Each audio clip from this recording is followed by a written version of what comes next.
এবার নাসিম শুভর কাছ থেকে একটু জানতে চাই, শুভ, নোয়াখালীতে তো বন্যা পরিস্থিতির আরও অবনতি হয়েছে, এমন পরিস্থিতিতে দুর্গতদের পর্যাপ্ত সহায়তা তারা পাচ্ছেন কিনা?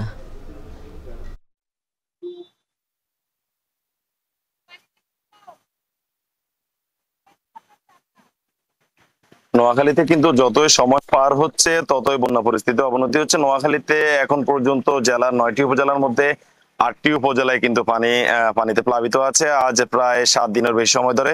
তো নোয়াখালীতে আমি এই মুহূর্তে আছি নোয়াখালী জেলা প্রশাসক কার্যালয়ের সামনে, এবং এই সড়কে কিন্তু সাধারণত পানি খুব একটা উঠতে দেখেননি এখানে যারা স্থানীয় এবং প্রবীণ রয়েছেন। তো এখানেই কিন্তু এখন কোথাও হাঁটু পানি আবার কোথাও কোমর পানি রয়েছে।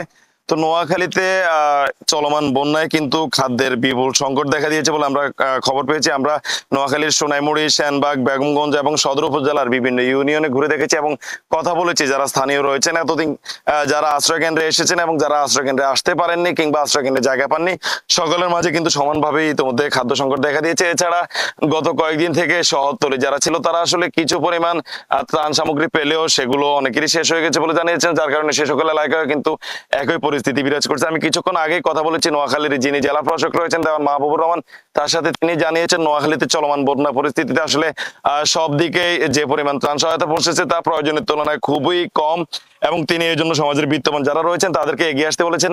আমি কথা বলেছি জেলা ত্রাণ ও প্রশাসন কর্মকর্তার সাথে, তিনি জানিয়েছেন নোয়াখালীতে চলমান বন্যায় এখন পর্যন্ত কিন্তু 10 জনের মৃত্যুর খবর তারা নিশ্চিত হয়েছেন। তিনি জানিয়েছেন চলমান বন্যায় তাদের কাছে যে পরিমাণ খাদ্য সামগ্রী মজুদ ছিল তাই ইতিমধ্যে তারা বিতরণ প্রায় অনেকাংশে করে ফেলেছেন।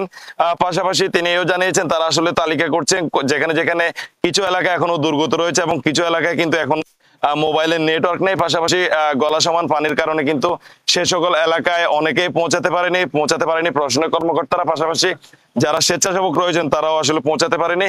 নৌকা সংকটে কিন্তু বেশ কিছু এলাকায় যাওয়া যায়নি, যার কারণে আসলে ওই সকল এলাকার যারা আশ্রয় কেন্দ্র করতে পারেননি তারা কেমন আছেন সেটি কিন্তু এখন পর্যন্ত প্রশাসনের অনেকেও কিন্তু খবর নিতে পারেননি।